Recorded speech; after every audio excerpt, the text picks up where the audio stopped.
Selamat datang di channel saya Serangga Gatal. Jangan lupa di subrek, like and share. Mimin doakan semoga kita sehat semua. Oke, kita mulai. Hanya dengan jentikan lengan baju, pukulan mengejutkan Zhou Zi akan teratasi. Penonton terdiam, dan penonton gelisah.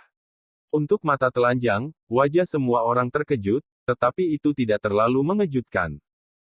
Sebaliknya, banyak orang menunjukkan pandangan seperti itu. Bagaimanapun, kemampuan Sui dikalahkan oleh Dong Guofeng, yang menempati peringkat ke-7 di peringkat bintang, dan fase semangat membunuh ada di Dong Guohai.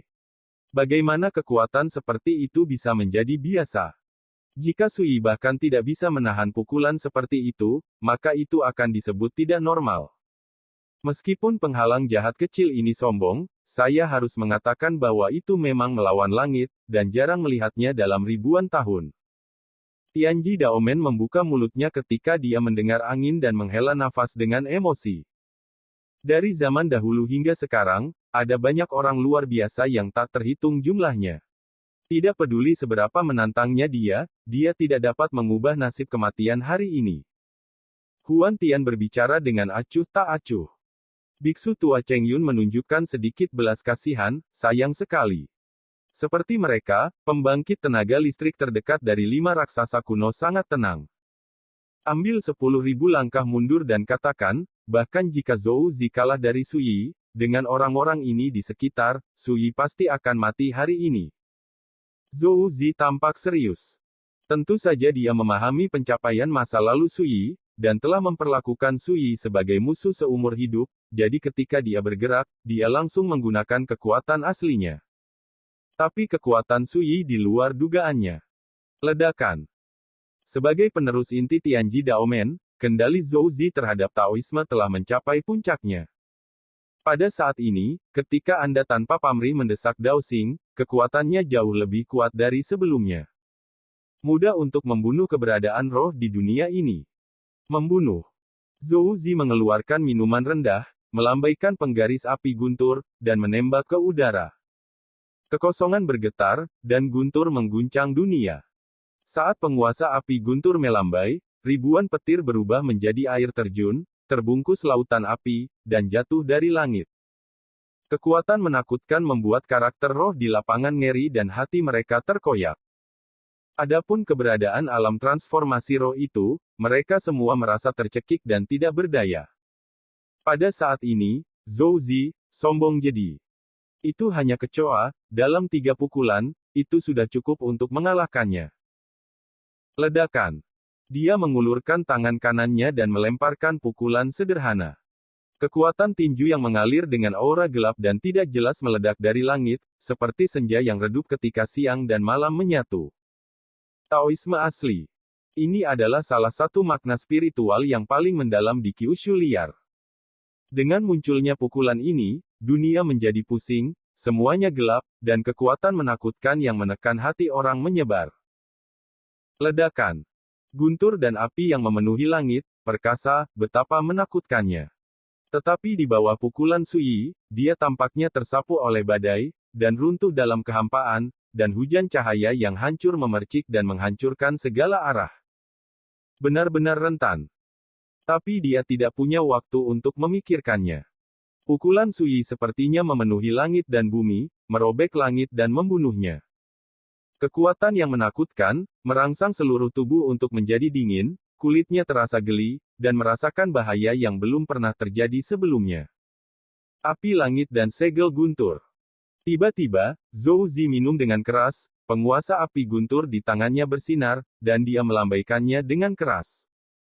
Dalam kehampaan, ada api dari langit, dan guntur dan cahaya turun seperti air terjun, bergabung bersama dan berubah menjadi segel dao dengan jarak 10 kaki.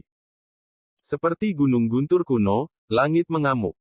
Napas seperti itu sepertinya melebur dunia. Namun, ketika Sui membanting pukulannya, segel dao dalam jarak 10 meter meledak seperti tahu, dan terkoyak. Saat aura kehancuran menyapu, Zhou Zi tidak dapat dihindari, dan langsung diledakkan oleh pukulan ini. Ledakan. Di mata orang-orang, Zhou Zi seperti layang-layang dengan garis putus-putus, terbang ke kekosongan puluhan meter jauhnya, mengejutkan, dan hampir terlempar dari kekosongan oleh pukulan. Ketika dia berdiri teguh, wajahnya yang tampan menjadi pucat dan transparan, rambutnya acak-acakan, dan sudut bibirnya berdarah. Penonton gemetar, dan penonton tercengang. Kekuatan satu pukulan sangat kejam. Siapa yang akan membayangkan bahwa Zhou Zi, penjahat peringkat kedua dalam daftar bintang, rentan dan terluka oleh pukulan ini. Orang-orang kuat dari raksasa kuno tidak bisa tidak mengubah warna mereka. Bahkan mereka tidak menyangka bahwa Sui, yang berada di tahap awal transformasi spiritual, memiliki kekuatan tempur yang begitu kuat. Sial, bagaimana orang ini bisa begitu kuat? Zhou Zi tidak percaya. Sebagai keberadaan kedua dalam daftar bintang, dia memikirkan dunia, dan dia hampir tidak dapat menemukan lawan di lingkungan yang sama. Tapi siapa sangka ketika dia bertarung melawan Sui, dia terlihat tak tertahankan. Tembakan kedua. Gerakan Sui tidak berhenti. Dengan satu langkah, dia datang ke Zhou Zi dan menekan dengan telapak tangan yang ringan. Seperti naga yang mencakar dari awan. Merusak. Ledakan. Ketika dia memutar pergelangan tangannya, penguasa api guntur melintasi udara, lurus seperti tuan yang membawa tripod. Ledakan. Sebuah ledakan memekakkan telinga bergema. Seluruh tubuh Zhou Zi membeku seolah-olah ditekan oleh gunung suci. Segera, penguasa api guntur di depannya membuat rengekan keras, dan itu tersingkir dengan keras. Saat Sui menekan telapak tangan, kekuatan seperti tanah longsor dan tsunami bergegas keluar, menekan seluruh tubuh dan kulit, inci demi inci retak dan pecah, dan otot-otot dan tulang seluruh tubuh diliputi oleh gesekan suara. Pada akhirnya, bahkan jika dia mencoba yang terbaik, dia masih tidak bisa melawan, dan dia jatuh dari kehampaan oleh telapak tangan ini. Seperti komet yang jatuh. Ledakan. Sebuah lubang besar langsung menabrak tanah, serpihan batu memercik, dan asap serta debu memenuhi udara. Darah menetes dari sudut bibirnya. Telapak tangan ini hampir meledakkan tubuhnya dan menderita luka serius. Ini. Bagus. Zhou Zihe, bagaimana dia bisa? Sebelumnya, Sui meninju Zhou Zi dengan beberapa pukulan. Dan sekarang, dengan sentuhan telapak tangan, Zhou Zi akan dipukul dengan keras. Ini memberi kesan bahwa Zhou Zi seperti target hidup di bawah belas kasihannya, benar-benar dihancurkan oleh Sui. Ini tidak diragukan lagi merongrong kognisi dan imajinasi orang. Mi Tianhe, yang menyaksikan pertempuran dari kejauhan, merasa sangat tidak nyaman. Semakin kuat Sui, semakin membuatnya kesal. Di antara karakter di alam transformasi roh dari alam Mingkong, sulit untuk menemukan karakter yang dapat dibandingkan dengan Sui ini. Di kota Jiuding, di atas loteng, Pusurong mau tak mau bergumam. Aleng dan Ruo Huan sama-sama diam, ekspresi mereka tidak pasti. Menyaksikan kekuatan bertarung seperti Dewa Sui, keduanya terkejut. Ini hanya peran transformasi roh kecil, dan kamu berani menantang Tuan Su, kamu jelas tidak sabar. Juga di kota Jiuding, seorang lelaki tua buta mencibir dengan jijik. Sementara semua orang terkejut, Sui sudah mulai. Dia berdiri di tanah, menghadap ke Zhou Zi di tanah, ekspresinya acuh tak acuh. Tembakan ketiga. Dia melemparkan tinjunya seperti drum dan memukul di udara. Ledakan. Tinju yang mendominasi tiba-tiba muncul, seperti pita yang jatuh dari langit, merobek langit dan membunuh Zhou Zi. Setiap orang punya firasat. Di bawah pukulan ini, Zhou Zi, yang sudah terluka parah, pasti akan mati. Tetapi pada saat ini, sesosok tiba-tiba muncul dari udara tipis. Sungguh menakjubkan bahwa keberadaan Tianji Daomen Spiritual Realm seperti angin. Dia mengambil Zhou Zi dengan satu tangan dan melambaikannya ke langit dengan tangan lainnya. Ledakan. Langit dan bumi bergemuruh dan cahaya beterbangan. Yang mengejutkan adalah bahwa meskipun Wen Rufeng meredakan serangan Sui, dia terguncang oleh keterkejutan dan mundur beberapa langkah. Tanah runtuh dengan setiap langkah. Pada akhirnya, Wen Rufeng bahkan harus bergerak untuk menghindari situasi memalukan jatuh ke celah-celah di tanah. Penonton terdiam. Mata semua orang melebar dan mereka benar-benar terkejut. Keberadaan Spiritual Realm menolak, dan itu agak memalukan. Hal ini membuat Huan Tiansu, Cheng Yun dan tokoh besar lainnya juga sedikit berubah warna.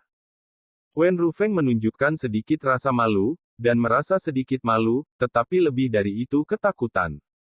Meskipun dia sedikit ceroboh kali ini, dia juga dikejutkan oleh kengerian kekuatan yang terkandung dalam pukulan Sui.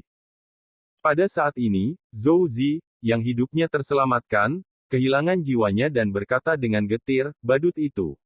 Ini sebenarnya aku. Sebelumnya, Sui menganggapnya seperti burung hantu dan mengancam akan mengalahkannya dalam 3 pukulan. Tapi sekarang, dia terluka parah dan sekarat di bawah pukulan kedua, dan dia tidak memiliki kekuatan untuk melawan pukulan ketiga. Ketika dia memikirkan betapa yakinnya dia pada awalnya, dia ingin mengalahkan Sui dalam pertarungan 1 lawan 1 sebelum perang dimulai, Zhou Zi merasakan kepahitan dan rasa malu yang tak terkatakan. Apa perbedaan antara ini dan badut yang tidak tahu harus berbuat apa? Kemenangan atau kekalahan adalah masalah hidup di militer, kamu bisa beristirahat dengan baik, Sui ini. Aku bisa mengatasinya. Wen Rufeng menghela nafas pelan. Zhou Zi kehilangan wajahnya, yang membuat wajahnya kurang mulia. Dengan sekilas sosoknya, dia pertama-tama menyerahkan Zhou Zi ke pembangkit tenaga listrik Tianji Daomen, dan kemudian memandang Sui di kejauhan, dan berkata dengan acuh tak acuh. Kejahatan kecil, berani bertarung denganku. Bao Rufeng, mengenakan jubah tau hitam, janggut willow dan rambut abu-abu, memiliki temperamen yang terpisah. Tetapi pada saat ini, saat dia membuka mulutnya, ada kekuatan mengerikan yang menyapu dirinya. Langit bergetar dan awan runtuh di 10 arah. Penonton di tempat kejadian semua tercekik, seperti jatuh ke dalam gua es. Wen Rufeng dan orang lain di alam roda roh akhirnya akan mengambil tindakan. Alis Mi Tianhe menunjukkan kegembiraan dan antisipasi. Kali ini, bagaimanapun, itu akan menjadi hidup dan mati. Surong bergumam. Mata penonton juga tertuju pada Sui dan Wen Rufeng pada saat ini. Rasa dingin yang menekan hati orang menutupi langit dan matahari. Gunung Tianmang. Wen Xinzhao, Xia Huang dan yang lainnya, yang penuh percaya diri pada Sui, juga menjadi serius. Alam roda spiritual. Puncak dari 3 alam jalan spiritual ada, alam terkuat di bawah alam kekaisaran. Di dunia saat ini, alam kekaisaran tidak ada, dan alam roda roh adalah yang terkuat di jalan. Saat ini, Sui akan bermain melawan Wen Rufeng, siapa yang tidak bisa memperhatikan. Di luar kota Jiuding, Sui berdiri tinggi di langit dan meminum anggur di dalam panci, lalu berkata dengan tenang. Kalian harus pergi bersama untuk menyelamatkan masalah. Satu kalimat membuat semua orang yang hadir hampir tidak bisa mempercayai telinga mereka. Bau seperti angin adalah keberadaan roda roh, tetapi Sui tampaknya tidak peduli. Wen Rufeng sepertinya tertawa dengan marah, kalau begitu lihat apakah kamu memiliki kemampuan. Jalan-jalan petir hitam mengelilinginya, pupil matanya hitam seperti lubang. Hai. Wen Rufeng meraih tangannya, dan tombak hitam muncul di telapak tangannya.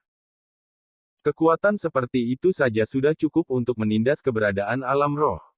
Banyak biksu spiritual yang hadir tidak bisa tidak mundur setengah langkah, hanya alam roda roh itu yang ada, dan mereka masih bisa menonton dari tempat. Tombak Suanyin Jiuyu, warisan sekolah kota Tianji Daomen, Wen Daoyou tampaknya terprovokasi dan berniat untuk membunuh secara langsung. Huan Tiansu tertawa. Ledakan.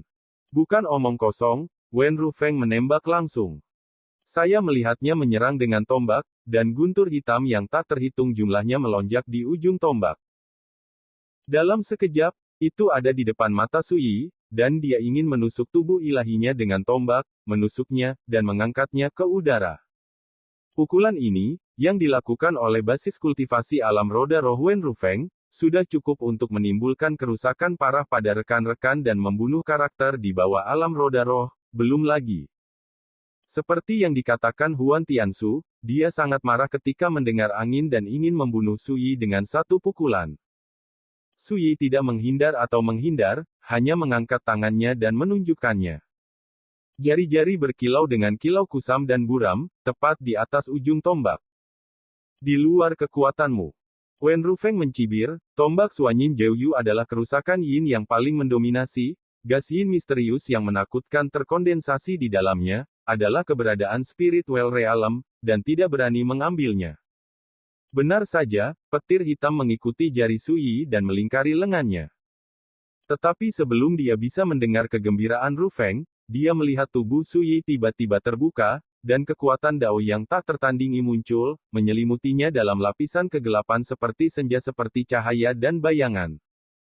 Tidak peduli seberapa ganas Yin Lei, itu tidak akan pernah menembus. Tidak baik. Wajah Bao Rufeng sedikit berubah. Merusak.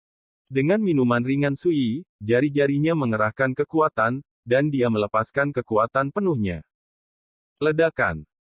Tombak Suanyin Jiuyu di tangannya, mulai dari ujung tombak, patah inci demi inci, berubah menjadi serutan listrik hitam. Mengikuti, seluruh orangnya terkejut, wajahnya biru dan putih, dan dia cukup malu. Ketika mereka melihat adegan ini, semua orang di lapangan hampir menjatuhkan rahang mereka. Ini benar-benar bodoh. Sui menghela nafas. Mata hitamnya gelap dan tercengang. Dentang. Pedang Jinxia, yang ditebas di wajahnya, bergetar hebat dan menembak balik. Pedang Dao Benming dan Taoismenya menyatu, dan pedang takdir terpengaruh, yang membuatnya terlibat. Pada saat ini, para penonton berteriak. Tidak ada yang bisa melihat bahwa Wen Rufeng, yang sekuat alam roda roh, tidak dapat membantu Sui. Ayo pergi bersama dan bunuh binatang buas ini. Huan Tiansu berteriak dan memimpin. Ledakan. Aura menakutkan muncul dari sosok kurusnya. Oh. Pada saat yang sama, harta karun yang diselimuti darah, menyerupai genderang tetapi bukan genderang, menyerupai keong, tergantung di atas kepala Huan Tiansu. Itu adalah harta spiritual dalam hidupnya, genderang perang yang misterius. Kemanapun dia lewat, kehampaan itu pecah berkeping-keping, tak terbendung. Di gunung dan sungai terdekat, di langit dan tanah, banyak orang terguncang oleh jiwa mereka, dan Venus melesat di depan mereka, seperti sekelompok iblis yang mengaum, dan suara ajaib mengguncang dunia. Ayo pergi. Segera setelah itu, Sue Moning dari Sekte Fenyang, Ni Wanzi dari Yunyin Jianshan, dan Cheng Yun dari Kuil Jingkong Zhen semuanya keluar, dan napas mereka naik, mengguncang langit dan bumi. Ledakan. Di tangan Sue Moning, cambuk merah menyala seperti naga muncul, jernih, membakar api ungu yang mengerikan. Cambuk Piton. Om gelombang. Di tangan biksu tua Cheng Yun, seorang penguasa seperti batu giok putih muncul. 18 gambar api penyucian Buddha terukir pada penggaris, mencerminkan cahaya Brahma yang tak terukur, seterang matahari pagi. Pada pandangan pertama, Cheng Yun tampaknya memegang matahari besar di tangannya. Penguasa ajaib. Setelah itu, suara pedang yang menggigit gendang telinga bergema dalam 9 hari dan 10 tempat. Di depan Ni Wanzi, yang mengenakan pakaian berwarna-warni, pedang Dao seputih salju dan jernih muncul, dan tubuh pedang itu tergantung dengan sinar cahaya perak, yang dimanifestasikan oleh kekuatan Dao, dan dapat ditekan di setiap belokan gunung runtuh. Pedang salju. Dunia ini bergejolak, dan aura kehancuran yang menakutkan dan tak terbatas muncul dari Huan Tiansu, Sue Moning, Cheng Yun, dan Ni Wanzi, yang benar-benar mengubah situasi di lapangan. Saya tidak tahu berapa banyak kultivator yang panik dan mundur, menghindari mereka, tidak berani mendekat, jangan sampai mereka terpengaruh oleh pertempuran berikutnya. Lagi pula, ada banyak alam roda roh yang harus ditembak bersama, bagaimana normal untuk pertempuran seperti itu? Kali ini, Sui, bisakah kamu tetap mati? Mi Tianhe bersemangat. Perang ini akhirnya pecah. Surong bergumam. Bagus. Pada saat yang sama, mata Sui berbinar, dan dia akhirnya mendapatkan kembali semangatnya. Dia melambaikan lengan bajunya. Ledakan. Gelombang suara berwarna darah yang terselubung itu pecah dan meledak. Sementara itu, dentang. Pedang Suandu lahir. Pedang mengaum seperti gelombang pasang, menembus langit. Mengerang seperti kerinduan akan darah. Sui membelai bilahnya dengan telapak tangannya dan berkata dengan lembut, hari ini, aku akan menggunakan darah dari 5 roda roh untuk membukanya untukmu. Sekian dulu updateannya, tunggu lanjutannya di channel saya Serangga Gatal, di subscribe ya guys. Terima kasih.